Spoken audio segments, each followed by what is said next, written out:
कि अगर कोई क्राइम नहीं किया, अगर कोई भ्रष्टाचार नहीं किया, तो फिर मनीष सिसोदिया को बेल क्यों नहीं मिल रही 1 साल बाद? सिर्फ एक कारण है, वो है पीएमएलए कानून, prevention of money laundering act. इसका एकमात्र ऐसा कानून है जिसमें बेल मिलना लगभग असंभव है। मनीष सिसोदिया को गिरफ्तार हुए 1 साल हो गया है, जिन्हें अभी तक बेल नहीं मिला है। उस पर बात करते हुए आप नेता आतिशी ने कही कुछ बातें पीएमएलए कानून पर बोलते हुए भी देखिए क्या कहा मंत्री आतिशी ने। आप सब मीडिया साथी ये सवाल पूछते हैं कि अगर कोई क्राइम नहीं किया, अगर कोई भ्रष्टाचार नहीं किया, तो फिर मनीष सिसोदिया को बेल क्यों नहीं मिल रही 1 साल बाद? उसका सिर्फ एक कारण है, वो है पीएमएलए कानून, prevention of money laundering act, जो देश का एकमात्र ऐसा कानून है जिसमें बेल मिलना लगभग असंभव है। ऐसा कानून क्यों बनाया गया? ऐसा कानून जिसमें मनी लॉन्ड्रिंग करने के बाद बेल मिलना असंभव है, काउंटर टेररिज्म के लिए बनाया गया था, आतंकवाद रोकने के लिए बनाया गया था, ड्रग ट्रैफिकिंग रोकने के लिए बनाया गया था। लेकिन आज मैं पूरे देश से सवाल पूछना चाहती हूं, क्या पीएमएलए का उपयोग आतंकवाद रोकने में हो रहा है? क्या पीएमएलए का उपयोग ड्रग ट्रैफिकिंग रोकने में हो रहा है क्या?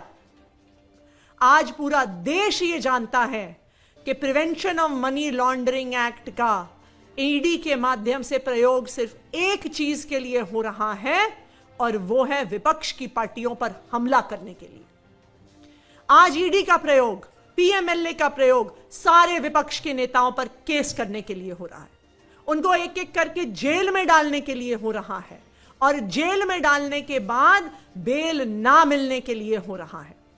यह सवाल तो उठता है कि अगर भारतीय जनता पार्टी कहती है कि विपक्ष के नेताओं ने जुर्म किया है, भ्रष्टाचार किया है, तो सिर्फ मनी लॉन्ड्रिंग का केस कैसे लगता है?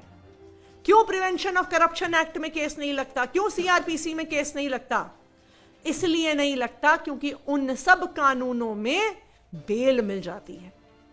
तो आज विपक्ष पे हमला करने के लिए, इस देश के लोकतंत्र पे हमला करने के लिए विपक्ष की सारी पार्टियों के सभी नेताओं पर एक एक करके ईडी के केस हो रहे हैं, पीएमएलए के केस हो रहे हैं।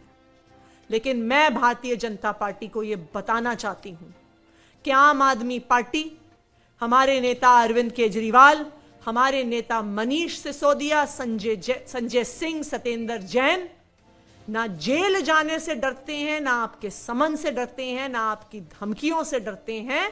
आप आम आदमी पार्टी के कितने भी नेताओं को जेल में डाल दीजिए, हम आपके खिलाफ देश के संविधान को बचाने के लिए लड़ते आए हैं और लड़ते रहेंगे।